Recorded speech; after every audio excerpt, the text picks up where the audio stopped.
നമസ്കാരം. നിഗൂഢതകളുടെ 20-ാം മണിക്കൂറാണ്. ആ നിഗൂഢതകളിലേക്ക് വെളിച്ചം വീശാൻ നോക്കുകയാണ് ഈ 20-ാം മണിക്കൂറിൽ. സ്വാഗതം 28th അവറിലേക്ക്.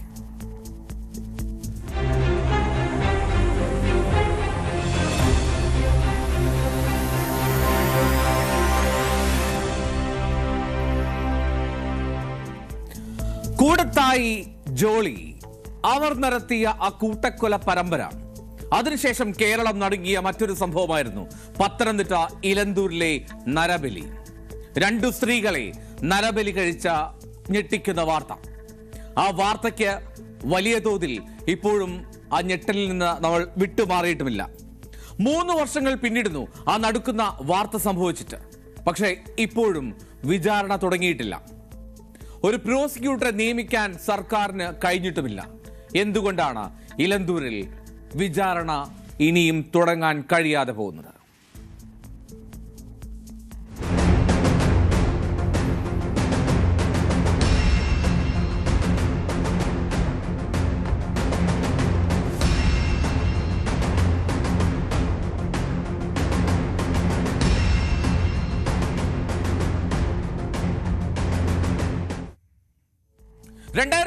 ഒക്ടോബറിലാണ് കേരളം ആ നടുക്കുന്ന വാർത്തയിലേക്ക് എത്തിയത്.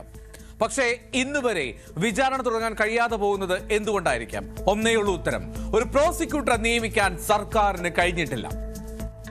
ആദ്യം ഒരു പ്രോസിക്യൂട്ടറെ നിയമിച്ചു. പ്രതികളുടെ അറസ്റ്റിന് ശേഷം ഏറെ വേഗം തന്നെ അന്വേഷണ ഉദ്യോഗസ്ഥർ കുറ്റപത്രം സമർപ്പിച്ചതാണ്. വിവാദങ്ങൾക്കൊടുവിൽ അഡ്വക്കേറ്റ് ഉണ്ണികൃഷ്ണനെ സർക്കാർ പ്രോസിക്യൂട്ടറായി നിയമിക്കുകയാണ്.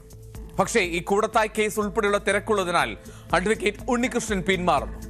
അതിന് പിന്നാലെയാണ് അഡ്വക്കേറ്റ് അനിൽകുമാറിനെ പ്രോസിക്യൂട്ടറായി നിയമിച്ച് ഉത്തരവിറങ്ങുന്നത്. പക്ഷേ അവിടെയും അഡ്വക്കേറ്റ് അനിൽകുമാറും ആ ദൗത്യത്തിൽ നിന്ന് ഒഴിവാവുകയാണ്. അഡ്വക്കേറ്റ് അജകുമാറിനെ പ്രോസിക്യൂട്ടറായി നിയമിക്കുന്നു എന്നുള്ള വാർത്തയാണ് പിന്നീട് വന്നത്. അജകുമാറുമായി ബന്ധപ്പെടുമ്പോൾ അജകുമാർ പറയും അത്തരമൊരു ഉത്തരവ് തനിക്ക് ഇതുവരെ ലഭിച്ചിട്ടില്ല എന്നുള്ളത്. എന്തായാലും പ്രതികൾ നൽകിയ ജാമ്യാപേക്ഷ ഈ വരുന്ന ഡിസംബർ 6 കോടതി പരിഗണിക്കുകയാണ്. അപ്പോൾ പ്രോസിക്യൂട്ടർ ഇല്ലാതാവുമ്പോൾ എന്തായിരിക്കും സ്ഥിതി? ഇങ്ങനെ അനന്തമായി വിചാരണ നീട്ടിക്കൊണ്ടുപോകാൻ കഴിയില്ല എന്ന് കോടതി വ്യക്തമാക്കിയിട്ടുണ്ട്.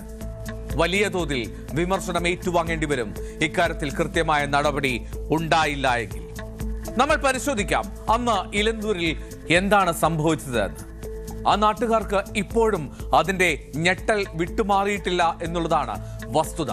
ആ നാട്ടുകാരോട് സംസാരിക്കുമ്പോഴൊക്കെ ആ ഒരു ഞെട്ടൽ ഇപ്പോഴും അവരുടെ കൺമുന്നിലുണ്ട്. അത്രമാത്രം നടക്കുന്ന സംഭവങ്ങളാണ് അവരുടെ വീടിന് ചുറ്റും നടന്നത് എന്നുള്ളതാണ്.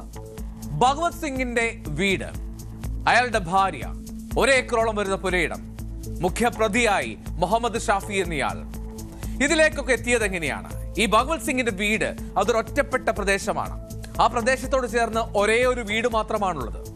ആ വീട്ടിലുള്ള CCTV ആണ് ഇതിലേക്കെല്ലാം വെളിച്ചം വീശിയ ആ നിർണായകമായിട്ടുള്ള തുമ്പുണ്ടാക്കിയത്.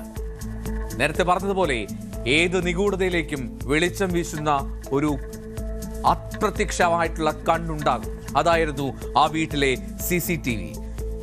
ഈ വീടിന്റെ ഉടമ, അദ്ദേഹത്തിന്റെ പേര് തൊടുപുഴ സ്വദേശിയായിരുന്നു.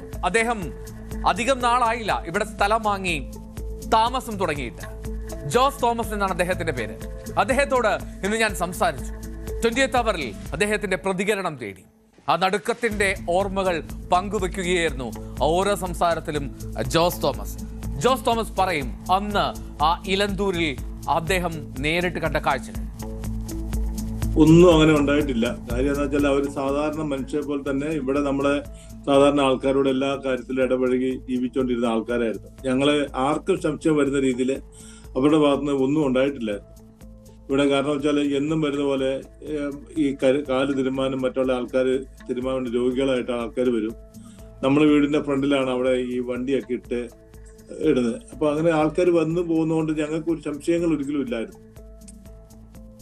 അതുകൊണ്ട് അവർ സംശയിക്കത്ത രീതിയിൽ അവരുടെ ഭാഗത്തുനിന്നൊന്നും ഞങ്ങൾക്ക് ഉണ്ടായിട്ട് കണ്ടിട്ടില്ല. അവര് ഞാൻ നേരത്തെ പറഞ്ഞല്ലോ, ഇതേപോലെ തന്നെ അവര് സാധാരണ നമ്മൾ സാധാരണ മനുഷ്യരെ പോലെ തന്നെ ഇവിടെ ശരിക്കും എന്നും ഓരോരോ കാര്യങ്ങൾ ചെയ്യുന്നു, തിരുമുന്നു. അവിടെ നിന്ന് സൗണ്ടൊക്കെ ഞാൻ കേട്ടിട്ടുണ്ട്, ഈ വെട്ടി മുറിക്കുന്നൊക്കെ സൗണ്ട് കേട്ടിട്ടുണ്ട്. അപ്പോഴും എൻ്റെ വിചാരം എന്താ പറയുക, മരുന്നെല്ലാം കട്ട് ചെയ്യുമായിരിക്കും. മരുന്ന് വൈദ്യശാലയല്ലേ, അപ്പൊ അതുകൊണ്ട് മരുന്നുമെല്ലാം റെഡിയാക്കാനായിരിക്കും എന്നൊക്കെ പ്രതീക്ഷിച്ചു. ദിവസം ഞാൻ അദ്ദേഹത്തെ കാണുന്നത് എന്റെ ഒരു മതിലിന്റെ ഒരു സൈഡിലാണ് ഇവരുടെ തിരുമുന്ന സ്ഥലം. അപ്പൊ എന്ന് കാണുമ്പോഴും ഞാൻ ഇപ്പൊ ഗുഡ് മോർണിംഗ് പറയും, അദ്ദേഹം ഗുഡ് മോർണിംഗ് പറയും. അത് കഴിഞ്ഞിട്ട് ഒരു 9 മണിയൊക്കെ ആകുമ്പോൾ രണ്ടുപേരും കൂടി ബൈക്കിൽ ഇങ്ങനെ പോകുന്നതാണ്. പക്ഷെ കൂടുതൽ പുള്ളി ആരുമായിട്ട് ഫേസ് നമുക്ക് തരാറില്ല. കാരണം വെച്ചാൽ അങ്ങനെ സംശയം, പുള്ളിയുടെ പ്രകൃതം അങ്ങനെ മൊത്തത്തില് ഒരു പിന്നെ ചോദിച്ചു കഴിഞ്ഞാൽ കാണുന്ന കൈ പൊക്കി കാണിക്കും, പിന്നെ സംസാരിക്കത്തുള്ളൂ. പിന്നെ ഫുൾ ടൈമും യാത്രയിലായിരിക്കും, അല്ലാത്ത സമയങ്ങളിലൊക്കെ മൊത്തം യാത്രയിലായിരിക്കും. ജോസഫ് ചായൻ പറഞ്ഞത് കേട്ടോ? ജോസഫ് ചായൻ കേൾക്കാറുണ്ട് അവിടെ വെട്ടിമുറിക്കുന്ന ശബ്ദം. അത് ഈ തിരുമു ചികിത്സ പാരമ്പര്യ വൈദ്യം കൊണ്ടു നടക്കുന്ന ആളുകളായിരുന്നു ഈ ഭഗവത് സിംഗും കുടുംബവും. അദ്ദേഹത്തിന് പാരമ്പര്യമായി കിട്ടിയതാണ്. അദ്ദേഹത്തിന്റെ അച്ഛനും ഇത്തരത്തിൽ ഒരു പാരമ്പര്യ വൈദ്യനായിരുന്നു. അപ്പോൾ മരുന്നുകൾ വെട്ടിമുറിക്കുന്നതാണെന്നാണ് കരുതിയത്. പക്ഷേ ആയിരുന്നു അല്ല, മൃതദേഹങ്ങൾ വെട്ടിമുറിക്കുന്നതായിരുന്നു ആ കേട്ടത്. പക്ഷേ ആ ശബ്ദം അത്തരത്തിലൊരു ക്രൂരകൃത്യമാണെന്ന് തിരിച്ചറിയാൻ അന്നാട്ടുകാർക്ക് സമയം ഏറെ എടുത്തു എന്ന് മാത്രം. ഇതിൽ ഈ കേസിൽ ഏറ്റവും പ്രധാനപ്പെട്ട കക്ഷി അത് ഭഗവത് സിംഗും ഭാര്യ ലൈലയും മാത്രമല്ല. ഇതിൽ പ്രധാന സൂത്രധാരൻ മുഹമ്മദ് ഷാഫി എന്നയാളാണ്. ലൈംഗിക വൈകൃതമുള്ള ആളെന്ന് പോലീസ് വിശേഷിപ്പിച്ച മുഹമ്മദ് ഷാഫി. മുഹമ്മദ് ഷാഫിയുടെ വൈകൃതങ്ങൾക്ക് പറ്റിയ ഇടം കൂടിയായിരുന്നു ആ വീട്. ഒറ്റപ്പെട്ട ആ വീട്ടിൽ എല്ലാ സൗകര്യവും ഉണ്ടായിരുന്നു. ഭഗവത് സിംഗിന്റെ ഭാര്യ ലൈലയും ഈ ക്രൂരതയിൽ പങ്കാളിയായിരുന്നുവെന്ന് പിന്നീട് കണ്ടെത്തുന്ന സാഹചര്യമുണ്ടായി. നരബലിക്ക് അങ്ങനെ കളമൊരുക്കി മുഹമ്മദ് ഷാഫി ഏലിയാസ് റഷീദ്. ഷാഫിയുടെ വരവിനും പോക്കിനുമൊക്കെ തുമ്പുണ്ടായത് ജോസഫ് ചായൻ, ഇപ്പോൾ നമ്മൾ കണ്ട ജോസഫ് ചായന്റെ വീടിന് മുന്നിലെ ആ CCTV ആണ്. ആ CCTV തേടി പോലീസ് ജോസഫ് ചായന്റെ വീട്ടിലേക്കും എത്തി. അതിൽ കൂടുതൽ നിരീക്ഷണം നടത്തിയാണ് പോലീസ് ആ CCTVയിൽ നിന്ന് വിവരങ്ങൾ, തെളിവുകൾ ശേഖരിക്കുകയും ചെയ്യുന്നത്. ജോസഫ് ചായൻ, പ്രശ്നങ്ങളുണ്ടായി പോലീസിന്റെ ഇടപെടൽ വിളിച്ചപ്പോഴാണ് അറിയുന്നത് എന്താണ് കാര്യം എന്നപ്പം മനസ്സിലാക്കിയത്. ആദ്യം ഈ ഇവിടെ ഒരു സ്ത്രീയെ, പത്മ എന്ന് പറഞ്ഞ സ്ത്രീയെ കാണാതെ ആയല്ലോ.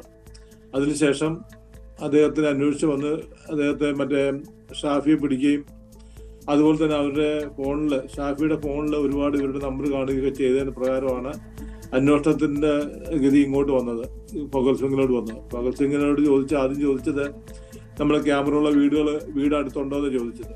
നമ്മുടെ വീട്ടിലാണ് ഈ ക്യാമറ ഉണ്ടായിരുന്നത്, അതുകൊണ്ട് എന്റെ നമ്പർ കൊടുത്തു. അങ്ങനെയാണ് അവര് ഭഗത് സിംഗിലോട്ട് എത്തുന്നത്.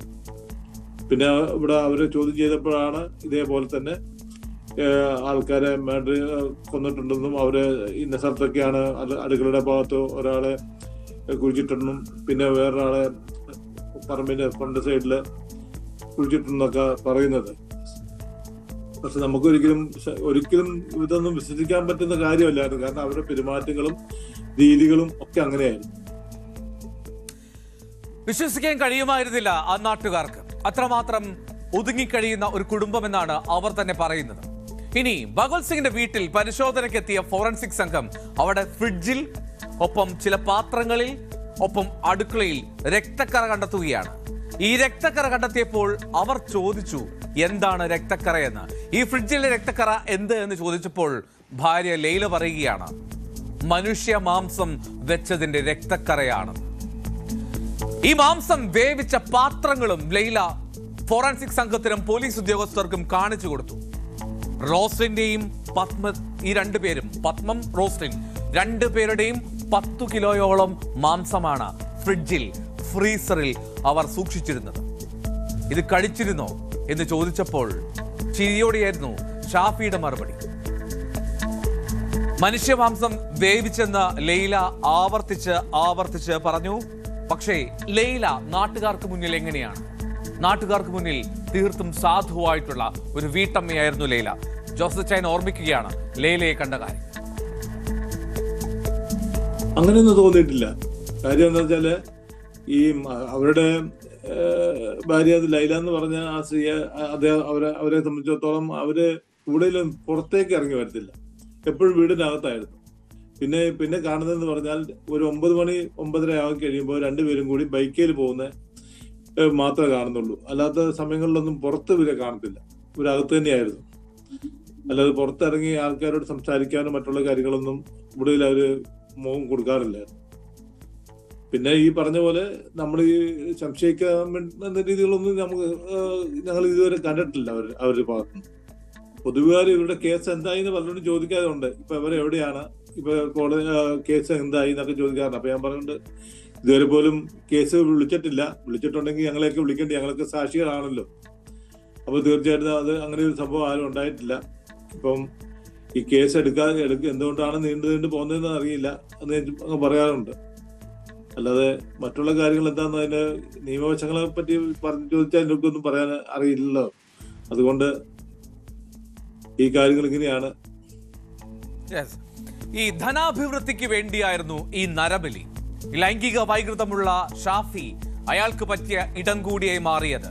അയാളാണ് ഈ ഭഗത് സിംഗിനെയും ഒപ്പം ഭാര്യ ലൈലയും ഈ നരബലിയിലേക്ക് എത്തിക്കുന്നത്. ഞാൻ നേരത്തെ പറഞ്ഞല്ലോ ഒരു കാര്യം, അതായത് ഈ വേവിച്ച മാംസം, മനുഷ്യ മാംസം അത് കഴിച്ചിരുന്നു. അപ്പോൾ ഷാഫി അന്വേഷണ ഉദ്യോഗസ്ഥർക്ക് മുന്നിൽ ചിരിക്കുകയാണ് ചെയ്തത്. ഈ ഭഗത് സിംഗിന് ഇത് കൊടുക്കാൻ ശ്രമിച്ചപ്പോൾ അദ്ദേഹം കഴിച്ചില്ല, വായിൽ തിരികെ വെച്ച് കൊടുത്തു. അപ്പോൾ തുപ്പിക്കളഞ്ഞു എന്നാണ് ലൈല പറഞ്ഞത്. ഈ നാട്ടുകാർ സാധു എന്ന് വിശേഷിപ്പിച്ച ലൈലയാണ് അത്തരത്തിൽ അന്വേഷണ ഉദ്യോഗസ്ഥരുടെ കാര്യങ്ങൾ പറയുന്നത്. ഇങ്ങനെ മാത്രം ഞെട്ടിച്ച ഒരു കേസ് അതുണ്ടായിട്ടുണ്ടോ? സംശയകരമാണ്. വീടിന്റെ പടിഞ്ഞാറ് വശത്ത് ഒരു വലിയ മേശയുണ്ടായിരുന്നു. പോലീസ് സംഘം പറയുന്നത്, അന്വേഷണ സംഘം പറയുന്നത് അതൊരു പോസ്റ്റ്മോർട്ടം ടേബിളിന് തുല്യമായിരുന്നു എന്നാണ്. അവിടെ വെച്ചാണ് മൃതദേഹങ്ങൾ വെട്ടിമുറിക്കുന്നത്. ഇത്തരത്തിൽ വെട്ടിമുറിക്കുന്ന കത്തിയും ഒപ്പം വലിയ തടിക്കഷ്ണവും അന്വേഷണ സംഘത്തിന് കണ്ടെത്താൻ കഴിയുകയും ചെയ്തു. നാട്ടുകാർക്ക് പക്ഷേ ഈ കേസ് ഇങ്ങനെ ഇഴഞ്ഞു നീങ്ങുന്നതിൽ, ഒരു വിചാരണ നടക്കാതെ പ്രത്യേകിച്ചും ജാമ്യത്തിലേക്ക് പ്രതികൾ പോകുന്ന സാഹചര്യത്തിൽ ഇനിയും ആ തരത്തിലേക്ക് കാര്യങ്ങൾ നടക്കാതെ പോകുന്നതിൽ ഒരു അതൃപ്തിയുണ്ട്, അതിൽ ഒരു സങ്കടമുണ്ട്, ഖേദമുണ്ട്. അക്കാര്യവും നാട്ടുകാർ വിശദീകരിക്കുന്നുണ്ട്.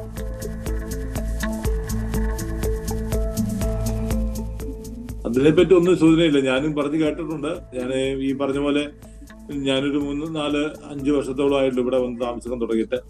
അപ്പൊ അതിൻ്റെ അകത്ത് ഏറ്റവും പ്രധാനപ്പെട്ട കാര്യം എന്ന് അവരെ ഫാദറിനെ പറ്റിയും അച്ഛനെ പറ്റി അമ്മയെ പറ്റിയൊക്കെ പറയുമ്പോൾ അവരെ പറ്റിയൊക്കെ നല്ല അഭിപ്രായങ്ങളാണ് പറയുന്നത്. കാര്യം അവര് നല്ലൊരു തിരുമുകാരായിരുന്നു. അതങ്ങനെ ഒരു രീതിയിലുള്ള കാര്യം, അല്ലാതെ വേറെ പ്രശ്നങ്ങളൊന്നും അവർ പറയുന്നില്ല. പക്ഷെ അവരുടെ പിള്ളേര് ഈ ഭഗത് സിംഗ് ഒക്കെ ഇങ്ങനെ ആയി പോയതിൽ എല്ലാവർക്കും ഒരു, നാട്ടുകാർക്ക് തന്നെ ഒരു വിഷമമുണ്ട്. കാര്യം വെച്ചാല് ഈ നാടിന് പോലും കളങ്കം വരുത്ത രീതിയിലുള്ള ഒരു പ്രവൃത്തി ആയിരുന്നല്ലോ പുള്ളിയുടെ ഭാഗത്തുണ്ടായത്. കാരണം എല്ലാ കാര്യങ്ങളിലും അദ്ദേഹം ഇൻവോൾവ് ആയിരുന്നു. എന്തെങ്കിലും പൊതുപ്രവർത്തനങ്ങളായാലും മറ്റുള്ള കാര്യങ്ങളൊക്കെ എല്ലായിടത്തും പുള്ളി ഉണ്ടായിരുന്നു. അപ്പൊ അങ്ങനെയുള്ള ഇങ്ങനെ ഒരാളുടെ ഭാഗത്തുനിന്ന് ഉണ്ടാകുക എന്ന് പറയുമ്പോൾ അവർ എല്ലാവരും നാട്ടുകാർക്ക് ഒരു അതിശയമായിരുന്നു. ഞെട്ടലോടെ കൂടിയല്ലേ ഈ വാർത്തകൾ കേട്ടതന്നെ അവരെല്ലാവരും. ഒന്നുമല്ല, ഞങ്ങൾ അയൽവാസി ആയിട്ട് പോലും ഞങ്ങളും ഇതുപോലെ തന്നെയായിരുന്നു. കാര്യങ്ങള് വളരെ ഞെട്ടലോടുകൂടി ഇവരെ ഭാഗത്തുനിന്ന് ഇങ്ങനെയൊരു സംഭവം ഉണ്ടായല്ലോ എന്നുള്ള പ്രതീക്ഷ എല്ലാവർക്കും ഉണ്ടായിരുന്നു. അത് ഞങ്ങൾക്കും ഉണ്ടായിരുന്നു ഭയങ്കരമായിട്ട്. അയൽവാസി ആയെന്ന നിലയിലൊക്കെ തീർച്ചയായിട്ടും ഇവിടെ ഭാഗത്തുനിന്ന് ഇങ്ങനെ ഉണ്ടായതിലുള്ള ഒരു ദുഃഖമുണ്ട് ഭയങ്കരമായിട്ട്. ഇത് നാട്ടുകാരെ സംബന്ധിച്ചിടത്തോളം അവരെല്ലാ എന്ത് കാര്യം ഉണ്ടെങ്കിലും കാലിലോ കൈക്കൊക്കെ വേദനകളും എന്തെങ്കിലും മരുന്ന് മേടിക്കാനുള്ള ഒരു വൈദ്യന്റെ മോൻ എന്നുള്ള നിലക്ക് ആ അച്ഛനോടുള്ള ബഹുമാനം കൊണ്ട് ഇദ്ദേഹത്തിന്റെ അടുത്ത് എല്ലാം ഇദ്ദേഹം ആണ് പിന്നെ ചികിത്സിച്ചുകൊണ്ടിരുന്നത്. ഈ നാട്ടുകാർക്കൊക്കെ ഒരുപോലെ ഇവരെ അറിയാം പണ്ട് പോലെ. കാരണം ഈ ഭഗത് സിംഗ് ചെറുതായിരുന്ന കാലം മുതലേ ഈ വീട്ടിൽ വരികയും ഇവിടെ ചികിത്സ തേടുകയും ചെയ്യുന്ന ആൾക്കാരാണ് ഈ നിലന്തൂർ ദേശത്തുള്ളവരെല്ലാവരും. അങ്ങനെ പ്രത്യേകിച്ച് ഇവരെ പരിചയപ്പെടുത്തേണ്ട ആവശ്യമില്ലാത്തത് കൊണ്ടും എന്റെ ആവശ്യം വന്നാലും ഓടി ഇങ്ങോട്ടാണ് വരുന്നത് എല്ലാവരും. അപ്പൊ അങ്ങനെ ഒരു ചികിത്സ ഒരു ബോർഡ് പോലും വെക്കാതെ, ബോർഡൊന്നും വെച്ചിട്ടില്ല ഇവിടെ ഇങ്ങനെ തിരുമിന്നുണ്ടെന്നും ഇങ്ങനെ ചികിത്സ ഉണ്ടെന്നൊന്നും ചെയ്തിട്ടില്ല. അപ്പൊ ഈ പണ്ട് മുതൽ അപ്പന്റെ ആ ഒരു പേരിന്റെ മുകളിലാണ് ഇവരെല്ലാരും വന്നോണ്ടിരിക്കുന്നത്. അല്ല ഒരിക്കലും അങ്ങനെ ഒരു പ്രത്യേകിച്ച് നാട്ടുകാർക്കൊരു ഭാഗത്തൊന്നും ഒരു സംഗതി ഒന്നുമില്ല. എല്ലാവർക്കും വിശ്വാസമായിരുന്നു ഇവരില്. ഇലന്തൂരിൽ ഇത്തരത്തിൽ കൊടും ക്രൂരത നടന്ന ആ വീട് കാണാൻ ഇപ്പോഴും സന്ദർശകരെത്തുന്നുണ്ട്. അവർ അവിടെ വന്ന് കാഴ്ചക്കാരെ പോലെ നിന്ന് ഞെട്ടലായി തിരികെ പോവുകയും ചെയ്യും. പക്ഷെ അന്നാട്ടുകാർക്ക് ഭയമാണ് കാടും കാവും മൂടിയ ആ വിജനമായ വഴികളിലൂടെ നടക്കാൻ. കാരണം അവർക്കറിയാം ആ അന്തരീക്ഷത്തിൽ മുഴുകുന്ന കരച്ചിലുകൾ, ഉയർന്ന രക്തക്കര.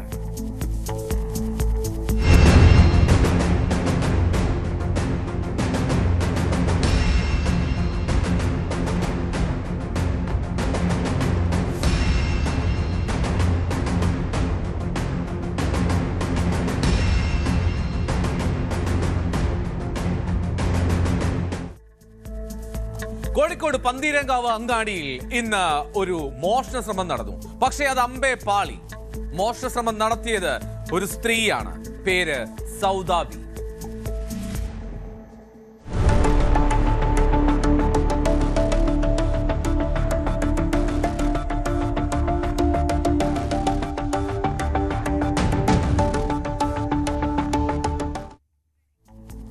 സൗവർണിക ജ്വല്ലറി, ആ കടയുടെ പേരതാണ്. പന്തീരങ്കാവ് അങ്ങാടിയിലെ ആ ജ്വല്ലറിയിലേക്ക് രാവിലെ 10 മണിയോടുകൂടി ഒരു സ്ത്രീ എത്തുകയാണ്. സ്വർണം വാങ്ങാൻ ആവശ്യപ്പെട്ട കടയുടമയോട് സ്വർണം വേണമെന്ന് പറഞ്ഞു. അങ്ങനെ സ്വർണം വേണമെന്ന് പറഞ്ഞ് കടയുടമ സ്വർണം എടുക്കാൻ തിരിയുന്നതും സൗദാബി കയ്യിൽ കരുതിയിരുന്ന പെപ്പർ സ്പ്രേ ആ കടയുടമയായിട്ടുള്ള രാജന്റെ നേർക്ക് അടിക്കുകയാണ്. കടയുടമ ഒന്ന് തിരിഞ്ഞതേയുള്ളൂ, അപ്പോഴേക്കും പെപ്പർ സ്പ്രേ എടുത്ത് ആഞ്ഞടിക്കുന്നു. മോഷണ ശ്രമമാണെന്ന് ഉടൻ തന്നെ മനസ്സിലാക്കി. ഇതോടെ കടയുടമ നേരെ സ്ത്രീയെ കീഴ്പ്പെടുത്താൻ ശ്രമിച്ചു.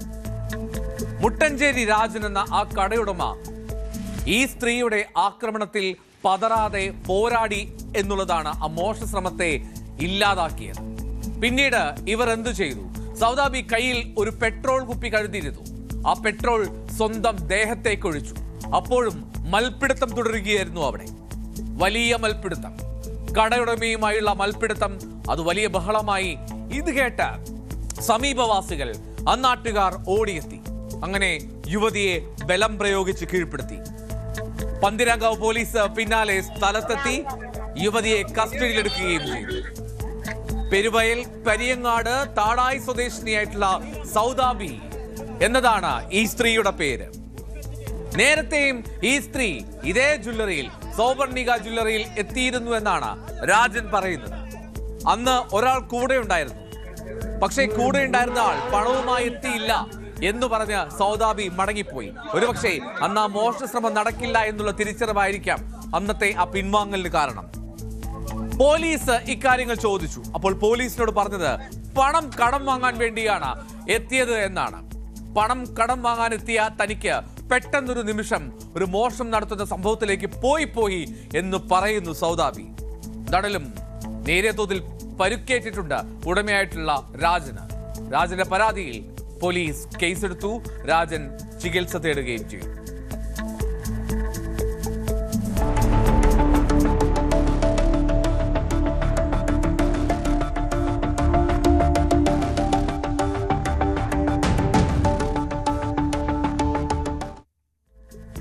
ഇനി നമ്മൾ പോകുന്നത് വിഖ്യാതമായിട്ടുള്ള ലൂവർ മ്യൂസിയത്തിലേക്കാണ്, പാരീസിൽ. അവിടെ വലിയ തോതിൽ ഒരു കവർച്ച, ഒരു ഹെയ്സ് നടന്നിട്ട് 3 മാസം പിന്നിട്ടു. ഈ 3 മാസം പിന്നിട്ടിട്ടും എന്തുകൊണ്ട് ഇപ്പോഴും ഒരു തുമ്പും കിട്ടുന്നില്ല അന്വേഷണ സംഘത്തിന്? നിരവധിയായിട്ടുള്ള അന്വേഷണം പുരോഗമിക്കുകയാണ്. അത്രമാത്രം വിലപിടിപ്പുള്ള വസ്ത്രങ്ങൾ, അത്രമാത്രം വിലപിടിപ്പുള്ള ആഭരണങ്ങളാണ് നഷ്ടമായത്. എവിടെ പോയി ഫ്രഞ്ച് പോലീസിന്റെ വൈഭവം?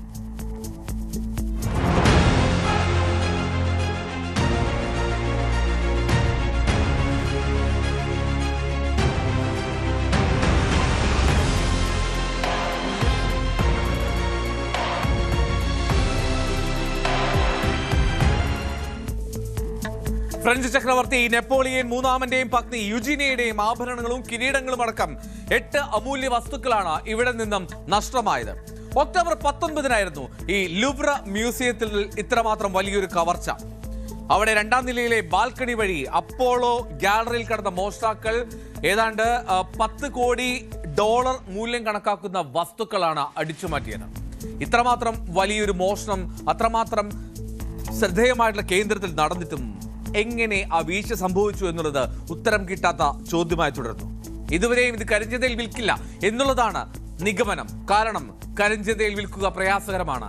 ഡാർക്ക് വെബിൽ ഉൾപ്പെടെ അതിലെ നീക്കങ്ങൾ നടന്നാലും അത് അന്വേഷിച്ച് കണ്ടെത്താൻ കഴിയും. അത്രമാത്രം വലിയൊരു നിരീക്ഷണം നടക്കുന്നുണ്ട് അവിടെ. No respectable person, jeweler, dealer, auction house would touch these jewels. They are simply too hot to handle, which unfortunately leads us to believe that in order to hide the crime, the criminals will have to break them down. In this case, they really don't need to go in the dark web. They don't need to hide them once they're broken up, which is what we believe they're going to do. I mean, of course, it would be impossible to sell them as is, intact, in the open market. And there is a risk even in offering them for sale or for trade on the dark web, because there's a lot of people monitoring the dark web, including us and law enforcement, so you never know who you're dealing with. Right. Art Recovery International CEO and founder Chris Marinello ഈ പറയുന്നത് പ്രകാരമാണെങ്കിൽ എന്തൊക്കെയോ അമൂല്യ വസ്തുക്കൾ ശേഖരിച്ചു വെക്കുന്നതിൽ കൗതുകം കണ്ടെത്തുന്ന ആരോ ആണ് ഈ മോഷണത്തിന് പിന്നിൽ.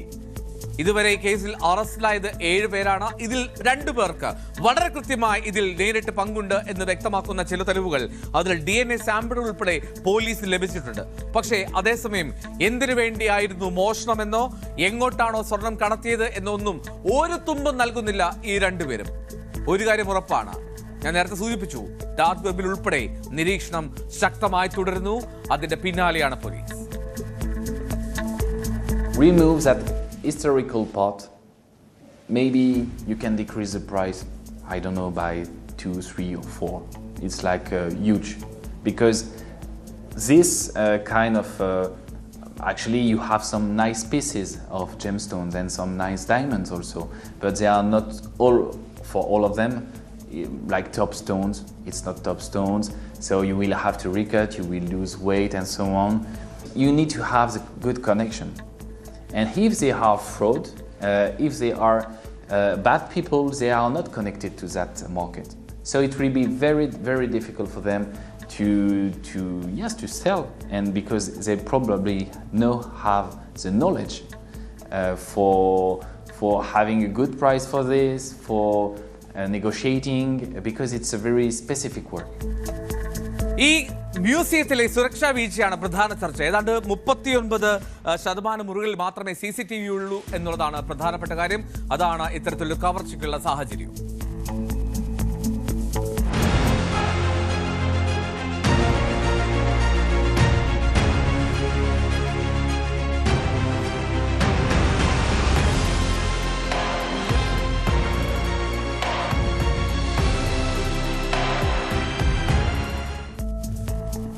പഞ്ചാബിലെ ഗുർദാസ്പൂരിൽ ഒരു മുൻ സൈനികൻ നടത്തിയ ഒരു കൂട്ടക്കൊല, അതിനുശേഷം നടത്തിയ ആത്മഹത്യ, അതിലേക്കാണ് ഇനി. ഭാര്യയെയും അമ്മായിയമ്മയും വെടിവെച്ചു കൊന്നു. എന്നിട്ട് മാധ്യമങ്ങൾക്ക് മുന്നിൽ സ്വയം നിറയൊഴിച്ചു.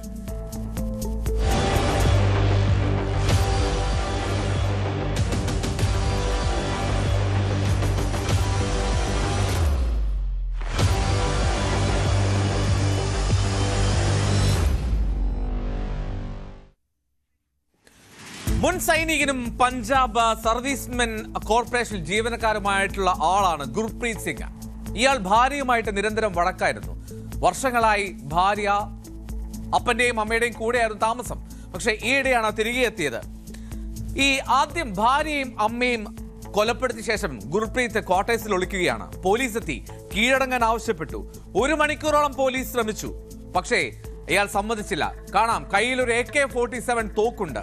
ഈ തോക്ക് ഇയാൾ കൊണ്ടുവന്നത് ഗാർഡായി നിൽക്കുന്ന ജയിലിൽ നിന്നാണ്. മാധ്യമപ്രവർത്തകരെത്തിയാൽ താൻ കീഴടങ്ങാം എന്നുള്ളതായിരുന്നു നിബന്ധന. പക്ഷേ മാധ്യമപ്രവർത്തകരെത്തിയപ്പോൾ എന്ത് സംഭവിച്ചു? ഇയാൾ സ്വയം വെടിയുതിർത്തു, ജീവനൊടുക്കി. ASP ആദിത്യയുടെ നേതൃത്വത്തിൽ കുറെ അനുനയിപ്പിക്കാൻ ശ്രമിച്ചതാണ് പോലീസ്. പക്ഷേ ഒന്നും വിലപ്പോയില്ല എന്ന് മാത്രം. ഞെട്ടിക്കുന്ന രംഗങ്ങൾക്കാണ് പഞ്ചാബിലെ ഗുർദാസ്പൂർ വേദിയായത്. ഈ കാണുന്ന ആൾ ഈ സ്റ്റെപ്പ് ഇറങ്ങി വന്ന് പിന്നീട് മാധ്യമങ്ങളെത്തി ഇത് ഷൂട്ട് ചെയ്യുന്നതും ഇവർക്ക് മുന്നിൽ വെച്ചാണ് സ്വയം വെടിയുതിർത്ത് ജീവനൊടുക്കിയത്. കുടുംബ പ്രശ്നങ്ങൾ എത്രമാത്രം വലിയ അപകടങ്ങളിലേക്കാണ് കൊണ്ടെത്തിക്കുന്നതിനുള്ള നേർസാക്ഷ്യം.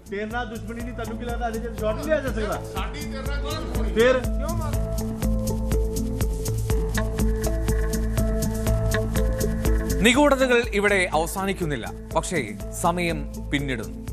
20-ാം മണിക്കൂർ വീണ്ടും നാളെ. 20th അവർ 20-ാം മണിക്കൂർ.